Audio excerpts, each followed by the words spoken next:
Dom kuma wo emrese bedwafie ene wo motware wo mo sen ade agu aban so. Oh my God na emutemamufo bre se ne yesi bobna ye pa ye ho ayehunu yasene mo aboakoto ohia buburu eku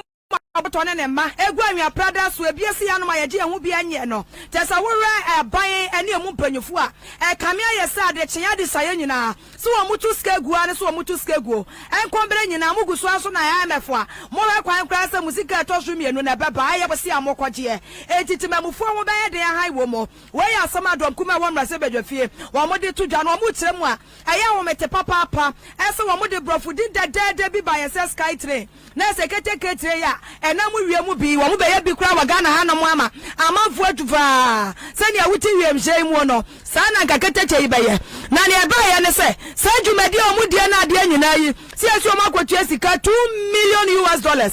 edi akwakotu Mauritius fo Africa Investor Holdings Limited bia eno no sa sika no mo de akoma wo mu wo breko a ebepem na ekura no yehu ayi kekeke ni boat anase ho popoye na bebre na atrese sa na monto ya pipi abantu ya nde we de o matrapo ano aye de na time papa Ghana ha ye te aye bre na empanyufo be wetu sa na mo we dia na sa ye kwaya na sa ye baye asam na betodwa wo mra se bedwafie ama wo bobo wo papa ejina so ama minority chief rep ora governors agbojade na no atomu bi no se abanye se tu sa na mo no a na se ni timu odemro so papa abanye anjintemamufo ho ye wo hanum se no ora jogate wade betu dwache ye se ai na sa sky train project no a abanye di ne ho ewrem wo no ayade se sika no kra no wo mo edit sika bebre na ewrem wo na bo ama bibia wiemu die enti sa abjoin ne ba wo no onya wu ye de ne efre ne dwanfu no se sai sky train yi Mauritius for say won babo modie to one among Ghana for na bibia te sa ma ya eye dan and wo mutua sa $2 million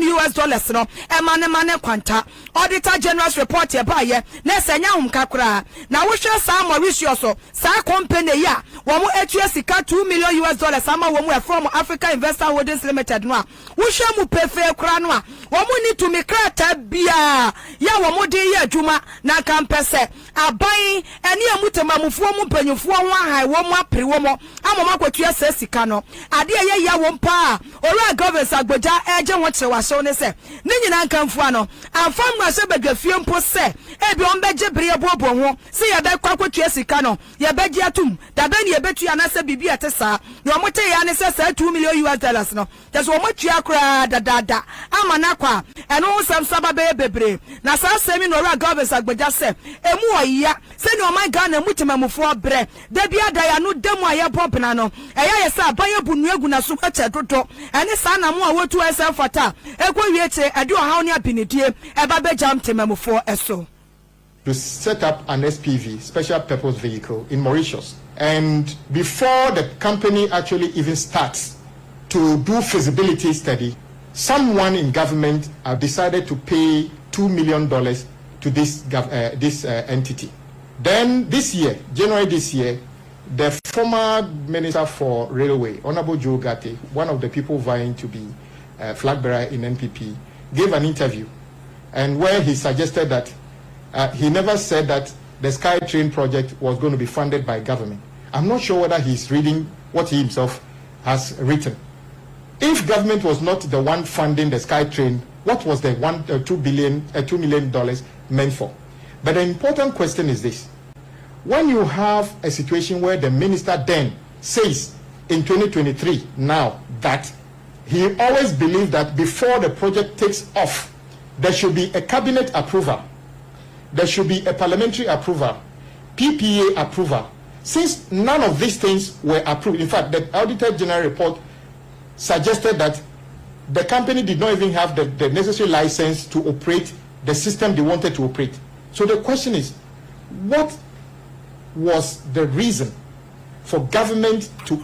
act in a way to give out $2 million? Who actually took the decision to pay this entity in Mauritius? Was Dr. Bawumia, the chairman of the economic management team, they call him the strategist now, aware that without any recourse to Public Financial Management Act and Public Procurement Act, it was wrong for any government entity to pay that kind of amount? So who authorized the payment of the $2 million in terms of the so-called feasibility, and which normal decision maker pays out $2 million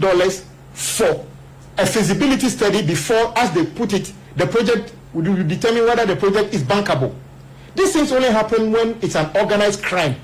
when people are careless, clueless, and reckless about public expenditure because they don't care. It only happens when there's organized crime.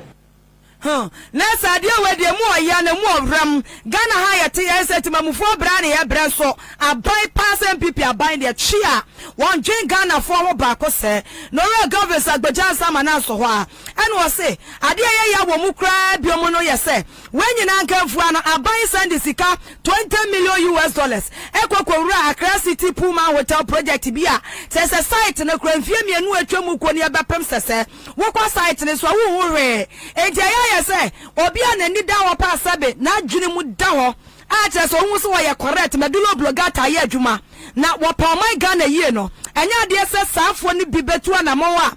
ekoso ewo MPP aban a manfo no mu bi awurade animu a wo mutu sa na mo no na ne second question nie wo bisa se yeti kromo anomo MPP fo wo muso wo makwache den free tablet ama senior high school and after vocational institutes ahodo yete Ghana ha sa tablets no mo cha ya no mo cha ne frenchem da bai pa no mo be cha wie ena akuntabuo ne mu fan ye no e fa ne tima papa fra ya na ehia sa wo sem na se bedwa no wo mo je bre no mo doso mo free se baby o my Ghana akono ebu fumpa akona chi. As we speak, there's no record that the Ministry of Education and Ministry of Finance went through any competitive tendering process to select the manufacturer and the person who would produce these things for the distribution of the schools. All we hear is that there's an amount of money set aside in the Get Fund formula to be used to pay this. We are also hearing that it's the same supplier who supplied the so-called laptop to teachers that became controversial. The question is this: why is government shrouding every procurement process in such a level of secrecy? How much does one of the tablets cost? Who is the supplier? What are the credentials of this supplier who is supposed to supply over 1.2 billion cedis worth of tablets to schools? In which country in the world does textbooks exist only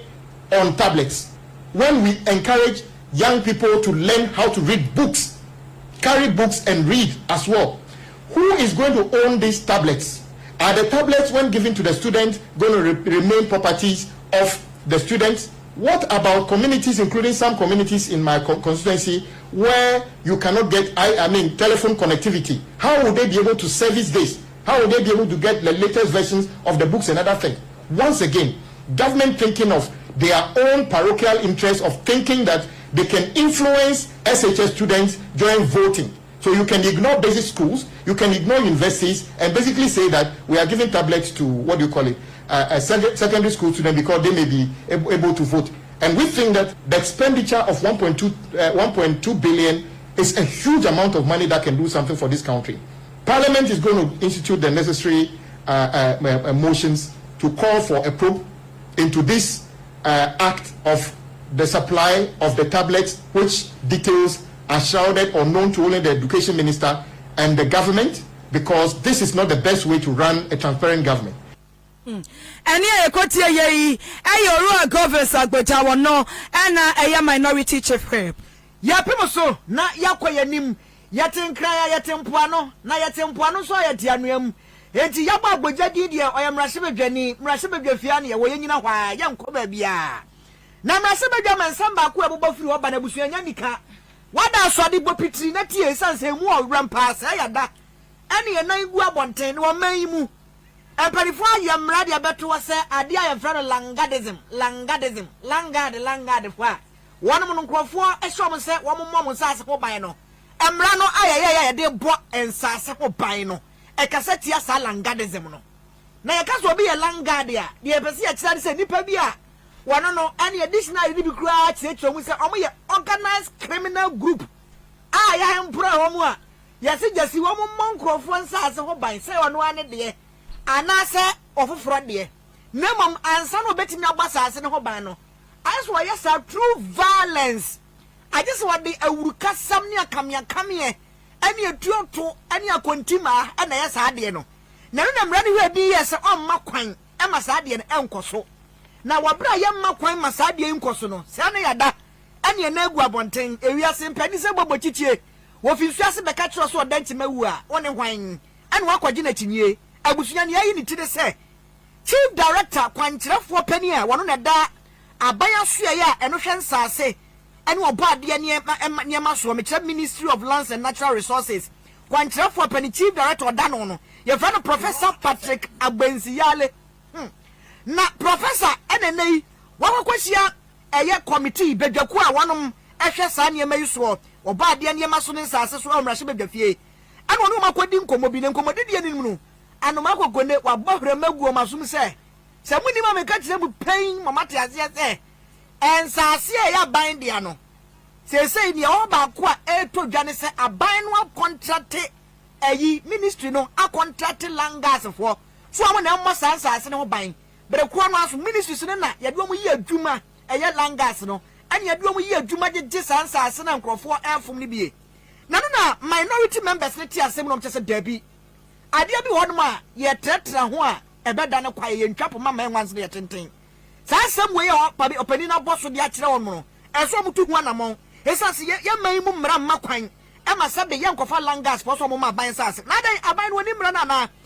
mmara yɛde bɔ nsase ho ban no alright langas for off crowd your film tia banisena one ma fe kire asa kokofo sa langas we say one ne ko ba ban sase ho ban na mo san reclaim ensase ahodo emfiri one ma efuma ban sase no enchen eno na ministry no anasa minority group ne say asem we wo mo bonyo so kura sa ba betodwa na deputy ranking member Lands and Forestry Committee of Parliament Alhassan Suhini anu wa bi mo nu e ni bu afu pa wo kyesa ya rahosam se betra se masade we akwaso o mamu na sadi osi so de gina na so kyerɛkyerɛ asɛm we mu no enie. One would have thought that with the passage of this law to outlaw land gardism, our land tenure system, especially supported also by the passage of the new land law, would have been sanitized, and we would have all been hopeful that acquiring land will no longer be a matter of life and death in this country. So it came to us as a surprise, members of the Minority Committee on the Lands and Forestry Committee of Parliament, when in our engagement with the Ministry of Lands and Natural Resources, the Chief Director revealed shockingly, that the ministry has resorted to engaging a land guard to retrieve and protect government lands. And mind you, these are lands that are held on behalf of the people of Ghana, vested in the president to protect it. And I'm sure that the framers of the Constitution are aware that the president is the commander-in-chief of the Ghana Armed Forces and is seized with the capacity to ensure that these lands are protected for our, communal use. And that is why the lands are vested in the president. And the Ministry of Lands and Natural Resources is the ministry tasked with the responsibility of overseeing these lands. So for the ministry to tell us the lack of capacity of the state to protect these lands that are, put in trust, but to resort to, the services of people whose activities have been outlawed for the protection of these lands came to us as a surprise. Asamna ya kane sana utifie di fufuo na why dey say shada fa ho no onti asientia ehu pa ntaptro plane henye plane fa enu ti na mrase bedwani e wono ko deputy ranking member on the Lands and Forestry Committee of Parliament Alhassan Suhini wo bi monu anani ambre ne hokikam sa no sa ensese ya trase ma ye hudu frani besi kota baje boda betra betem nya sa abotokoma fa kowe na sa abotokoma no so e pompo fia ya nwene nam esanse wo mai mra makwase ya be yusu langa sa langas for dankasa no they should be ceased to exist and say what don't cry ye mom ye adwuma and say ye help pony ajeju am so my case will be a langard e wo memu sadia no and say ye twam emra ne makwan kura enti e ba ne sen na soboa no ne ma asem ye hu pa ne say chief director no ye so kire mu ma wo be o kire me be to dwa say enya say Ministry of Lands ne nko ampo no mu use am nemom asodafo one me do ko peacekeeping meeting one ma ebo man hu ban from external aggression and oppressive for gina say one mo to me high langas if we be ko bo ensase ne ho ban anya si eh baby ade ni ko na hu say Bamboi adwumakuo no timi ekọ high langas say langas for no ko ba aban ne sase ne ho ban na so ene ya ye kasa yi wo mo de krata ba bonte ministry no e de krata ba bonte e ma chief director na wonu ko atifi kwa hunu nsuo no wasaba na afo bebusa se hwan ne hono no chief director kro ya Professor Patrick Agbesinyanle no wonu kokko ka kire man ayi committee ni se won mu yusu langas fo ne bo aban sa ase ho ban ejeje nsaase no wonu na ne nsasa shakrata ya se nya sa na okan na mo de okan se ministry na contract lands commission for and a lands commission for so akọ Inok Holding Limited for edmeko bi nchen and one more bo aban sa ase ho ban na mbom enye langas for na ne okoka sa ye den odi ka koka sa o committee se ten no so ye den ni nyina mu no alaji so hi ni say onu de nya no kwa ne hia no na mom de ma sem de hu ni say langas fo na wono bo sa asase no ban no yeso am set up mahins amunihi interballistic missile on we use the boss aban no on mining team compete wom eti ya Bamboi adwumakuo ne kura no wom ni sa set up ni bia langas fo ni use eti so wono mo ba asase so na witri bi man hom ne so a ebe ya dimpo pa sasabe ye Bamboi adwumakuo no wonu betumi ene wom akofe so. We have therefore demanded from the ministry the terms and conditions of that unholy relationship between the ministry and this land guard or his institution, because clearly we cannot pass laws that we do not intend to keep. And again, when we pass laws to sanitize any area or development in our country, we do not expect the state to be the first to break those laws. The other shocking part of this revelation was that, according to the chief director, it is not only the ministry that contracts the services of this land guard, but also the Ghana Armed Forces and the police depend on the services of this land guard to protect lands that are under their care. And so if the Ghana Armed Forces and the police cannot protect their own lands and have to resort to the use of land guards, what is the fate of the common Ghanaian who wants to acquire land and is faced with the challenge of land guards? And what was again scandalous was the revelation by the chief director that this person that is engaged actually has a setup that the state cannot compete with. A setup that the state cannot compete with. According to the chief director, he has his own media that ensures that whatever he does, rightly or wrongly, is not exposed for public scrutiny. He has his own members of the judiciary, and so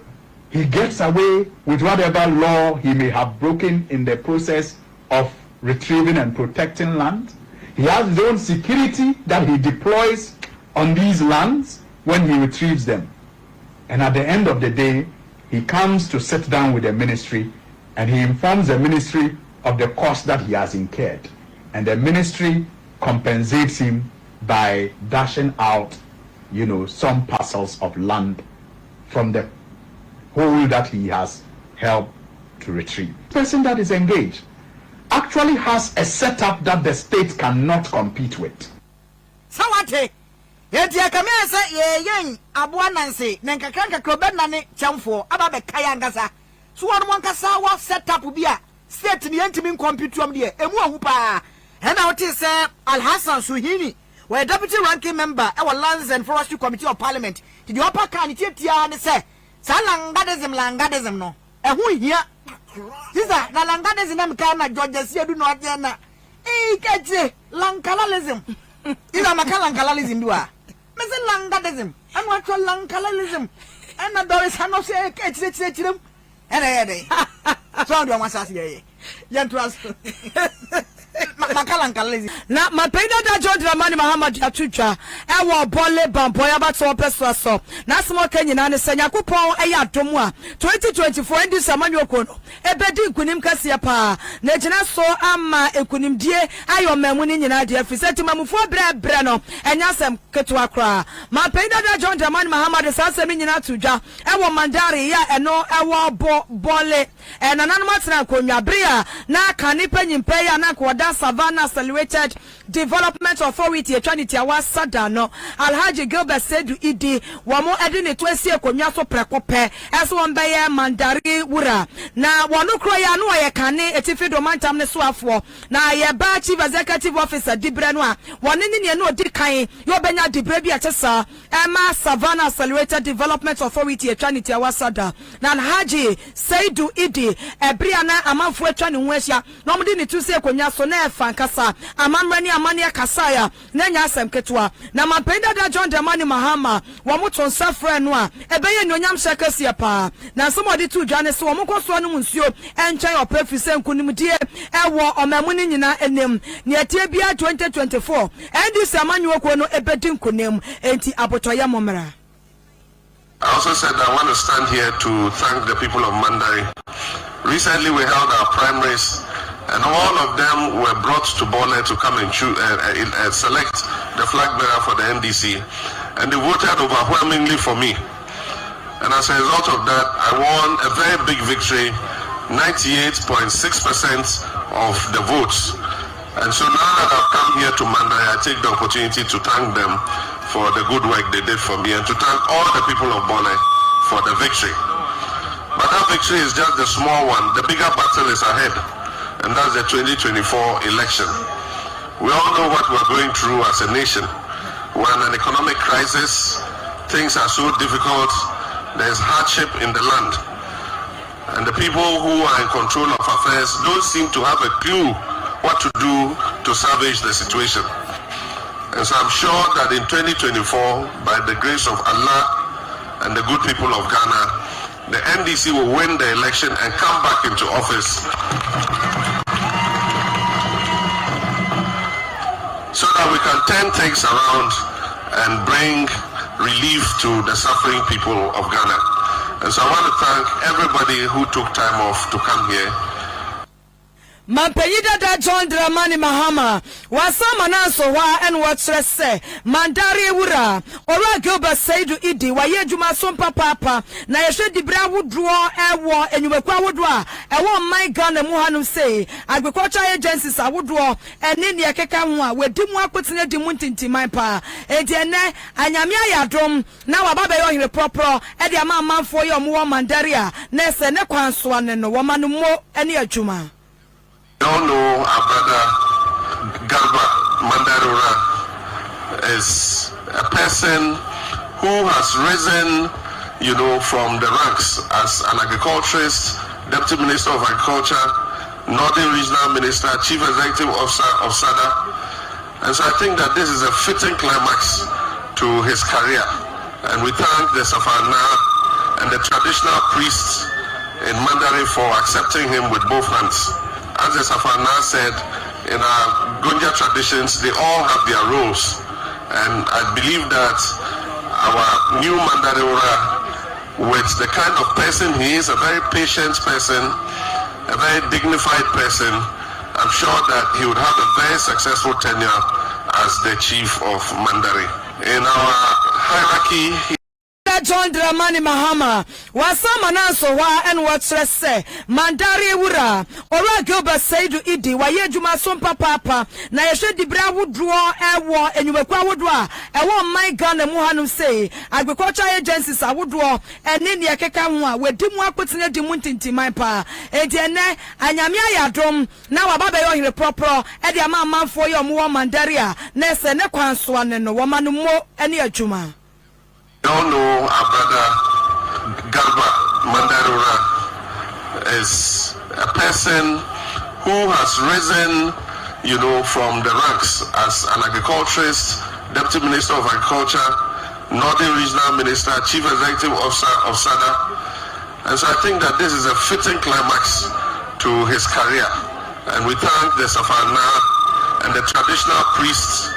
in Mandari for accepting him with both hands. As the Safana said, in our Gunja traditions, they all have their roles. And I believe that our new Mandari with the kind of person he is, a very patient person, a very dignified person, I'm sure that he would have a very successful tenure as the chief of Mandari. In our hierarchy here in Bole, after you take away the paramount chief of the Bole traditional area, that's the Bole Ura, the next in command is the Mandari Ura. And so we know that Abonera has had a very good second in command, and he will distinguish himself very properly. Mapeyida da John Dramani Mahama. Masebe gani obutu gomwa yi sabatron peswa so eyo no nyamfo Desmond the Graph page 2. Nene abeto dwase woni executives abanan emo makopie mu ewo eye empotema hodo bi ani nyina ye gomwa East constituency importem ha. Wonu ko hwe sabe akwanfo akwantantan montimonka. Na oba Facebook live a obega kwan ni bi ampa okura o se befem eti opani ni executives a mo landlords associations no nyina na ka bomu e wo fifi ene kasapa ene nei wonom etumi tu sa na monko hwe sa akwantantan no na ade ba ko e do pani na ko ba so ne se sabe wono mrahye betwani no won tena se ma ne manfo wono so ehon kire wom wenti na wo ko mrahye bedwafie se enema bi koso wo ne mpesua ne so ne entwa yi a wono betimi atu ho na mon ne santi wa bone ho modene pa wa ko inspect kwan ni nyina na anokwa ewiase suo bo wa kasebro nkase pamopamo wono nkasa ba na yesi sees believing we be feeling gadochi gauka gadama wodi wani ko atwa wisi akọhwe papa de hwe no ekesu a wansu ne wura hwe papa waso ha kwan ni di no si entie kwan wei na droba fo nam so we senya gota na bie na gottes no nsuo to a ebufa so na ma kwan no so atutu ye tresa droba fo ade bechi ade besa omo tabi do ka ko mechanic shop ani ba ni say yes adwuma ba bia no na o ma san de akọ mechanic shops akwa ya adwuma na o ma tua sika eti o mu nya hwempo na o de akofie communities awodo apani ekọ restaurant ho no ebi ye kwadwoku nyanya no fifi kasapa akoti junction enya semketwa boboko pie mu obie na o kire se nisu aguro sesei nani apepe ne ho nani yetutu aka ne nsem na listre gye nyina ne se so afa o ha kwan nya kwantempo ho nsem so yera amwakwata asabwei titiri emergency situation we get me declare state of emergency ekwa wo hunkura nka ye declare sasa ya ho sampa nani animu ya wono hwe mesiesie kwan no ema wo yesre bebre yesre aban meka sei gomoyisia akwan wo he na nye yinkutin akwan wo he na nye kodo kwan nye nyinya no kakraba kwan nye odobi kwan nye Jehovah din nye fif akwan wo he na nye nti yesre aban yesre na nado danko ekufu ado de ommomodin na aba no aye slow nzamare chia ommomodin na akwan otete dam no omma wonhwenye na ommoa nyimpa na wotete mpatem ha no osande adwuma yegina ho yi no MP na hoodin rentumi nye drainage ofi junction da mesin kwa no na mponiska ya hina kantam kwan nti ma hye landlords association a wo ha no bode ana mo bia ebotu will try as much as possible na me engage minister for roads ewi abri akra me ne kasai me engage na me de mo ha ya kotu nyim the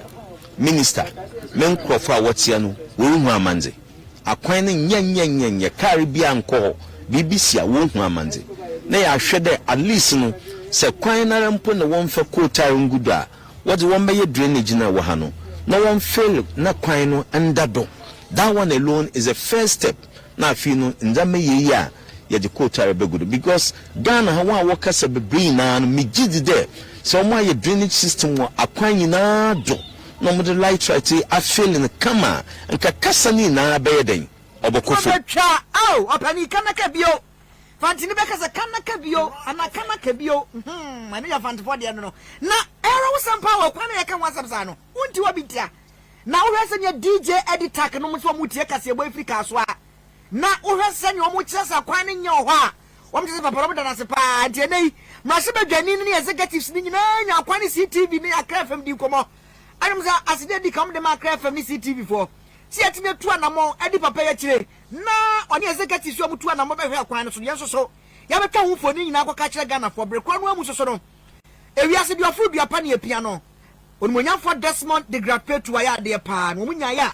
kobekọ so a edi nkuniba toa so e wo mrahye badwafie na omasa bompa ata na chise NDC amayokol betima sa edi nkuniba ba na nka 2025 empuntu ododo no oma beye edi amom na nka we omgiri se NDC na ti adwa so a aw kenya se du sampepe so yi koma siesie kwan kama edi amom na so emprempre ti bi omwom no aya awro sempa opani mrahye badwani woni executives no wonu mhia ye pen papa no edom no ebo na mo de 100 bags of cement ede support wo so womenye na storm drain bia wonom eye no womon fan hem na omon toa so mfa eni dwuma no yenti aseda no ensem wo de ma papa ibi isi a wo hwe ye problem ye de kotu na 2 weeks wa start ya o tu so anomo in fact ye hwe sania na ho keka kura ode ba ha ne pressure ode ba ne mirika ode na wutumi se ye kwan ye nimu se endi sma obeye sana ban na wo so a kasambe kwa ye dada ye wo ha kwa e wo yan kwan no ho e se ha ye we obi ya rimpo ne ese rush no hospital a bi e ni bedu ye janhye so no na de be ye na ye no enti ye wo ha unti na efe ona bo ono so wantwitwa ya obaye e betie ye hawo ye ma ye kodwa mu se kwoto ade nsuo to a ye ka kwan na eja because for taxi cross ode ne ba e kwan nye tu o mpeso beba enti e besere Ghana ban ontu na ni hwa yen road no stay wire ne sen suta obenda ma cars no wire den womba ade ebi wo se ebi wo opera ko market bonam de nsu no ase road nti ama drivers no onye adwuma obenda ma eni anom na yema amfon so okepes na wada abefe ni dam so ebi wo kombotuma ade yandama ekombotuma ade yandama obenda ma yemu yenye yawa nti me yebe kande Ministry of Urban Roads and Development na DC no na MP no wo be one wo bobom wo be one na ya eden amrotu wa be kwan no wada me tia ene a wuti yi e ya de hye no ebi ene no mo da papa ya se pa wa na mo a watuo ne ho na acting chief won wo gomu adam passe langma nene oheme ane wo kasa kire mu se wo be piem pa wo gomu Easter ade ba akopom betumi e de adwo manum aye ekwan a yaka so ba akopɛ efiri kakraba adade tubundumbram asa yaka nyina su atutu na eyawro ho sempa wo be from nyanya no dampase kwan ne so a nukurani awro obi nka nkyerɛ sɛ ekwan ne nye it was sada ene woni gomwa chempem traditional council ne nyina de omanu atum sɛ empadifo amwa gomwa East municipal assembly ni metropolitan nyina no wɔn yankom ntuma mbɛkyiri mu no muntumi mu na mpuntuo ho nsɛm emu mpagya ntempa so a so ye kwan no besre se freedom road no mudi bema no so be ye no de kota kusu kakra mayema did say 1 year and 2 years na be dikra e be boy say machine be twa ade so within 2 to 3 months no na asa so na nyanya no kwan no enuka na ye no mwa go na be dem say we project now opinion yanuku omoye dates omoye feeling pa omudi kota eguso no omoye kopin aka obedu Jehovah Junction no moja from eko nyanyanuku no asay beyond repair na nyanyanuku wana suka a major road enye kwa be betumi aka say sa kwa no individual betumi ya biafa nyanya no ne adade road enopeni road a ye can say the whole Buma state ye can about Kota road nyanya no kakraba sa bypass na no so ese say na nyanya tete apart from that no be break kakraba can to 3 weeks na beni a champion o ma hene ene na pakamfo ye for about 5 towns na yedi a whole festival could you say 5,000 year 2 point ko faso ni nyina no ba ko kra de ma e ye tie road we atopregro yanka ni wechi ase agro ye de ye ka wasem say wu nkwan na wo mfa no ani bresem but so ba Facebook live say you dey hwe foni na gu ho say sam na we kwan pa cars ni nam so a awurade ha ya ya mobododo Ghana ya mobododo o man ye hia man na so kwan na tutu sister ya mobododo hey mobo hey Rosampa kwan ni na tutu I'm telling you. Yes, Raymond Dapa, and a day some would rather just say, Drew baby a Ghana, ha, Yana Yahumetepa, Yoko Juma or Moya, no Yasu Mujina Pipi Fuachi, and Omujina Dizzy Fuachi, and Omujina PSC Fuabiachi, Wamuya Juma Cross from Kwa, ya you almost was say,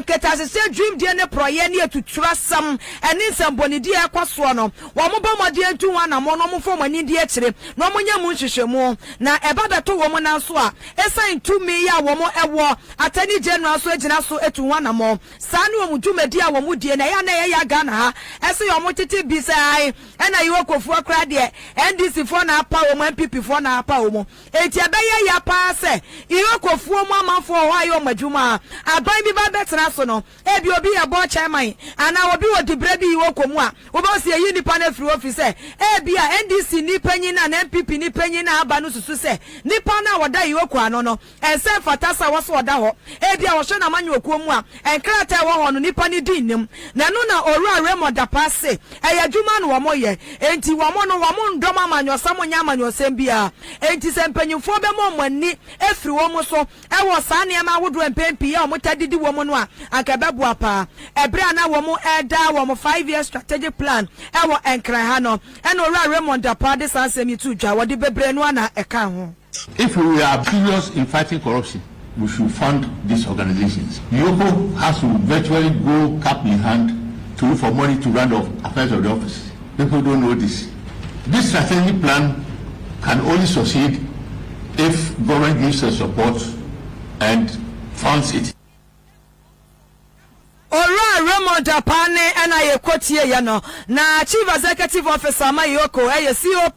Mamiti Wado Dankwa wono so de nanu di sam atudwa na ensem bia wakan ye ne ye Iyoko fo hwe kwan ehyeche ye gu akwan mu eni bebre no aka ho Sidia yenina yenim no se wonnim ba bi a wo kwa wonhu akwan abefa so obeko enti strategic plan na ya di a document bi a ebe guide yen na yehu se adwuma act no dia man se yen detect crime yen investigate crime yen prosecute crime na yen recover cases of crime ekwan ben so na ebefa so when it comes to detection of crime e dia na ebe ya ebetumi aye eba se yen investigate a ekwan ben so na ebefa so aye cases of crime kwambe so ne be fasoaye enti se de be ya obia be hu botaye potinti a o yoko ho ye adwuma so ye cleaner so ye driver so ye investigator so ye den oni botaye si na ni enti strategic plan no e be guide obia e kwan o be fasoaye be adwuma enti na enne ya be launch ya ya ma obia hu de enti a mo nyina mo so mo ha ne se ya ma bo copies e be ma agade se bia no wate se ye bibi na enye part of nyama na ese ye ni bi so betimi amonita wati ya na so say mo so atade plan mo ka samo ba ye niam say ada na mo ye ni say ni nyina ya niam a e be guide ni atimi ne pepe pese de be ya mo tire a esi sunti a ye economic and organized crime act ye betimi aye no pepe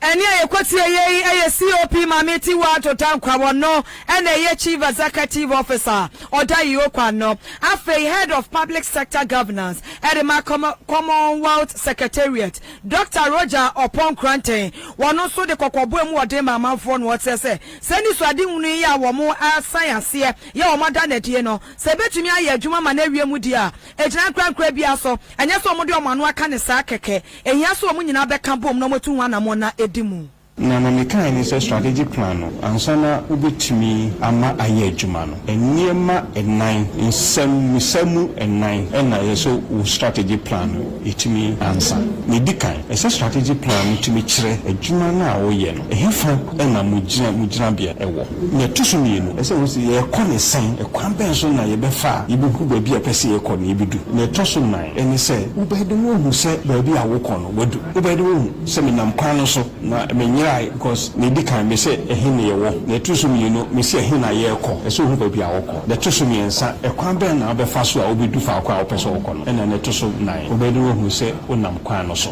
futu amede man say Ghana nyina man say nyina Africa nyina ye wo nyema bebree but yentumi enhu kwan ye befa so a ye betumi achieve sa results enti ese say onu hwe e kwan a obefa so na nyesa na say the document na nguma ya tro ni fefe a ya balanchi on be tro ato na entumi anya adwuma enti ese so onu tumi fa kwan bi so a on betumi ama ade na ye adwuma.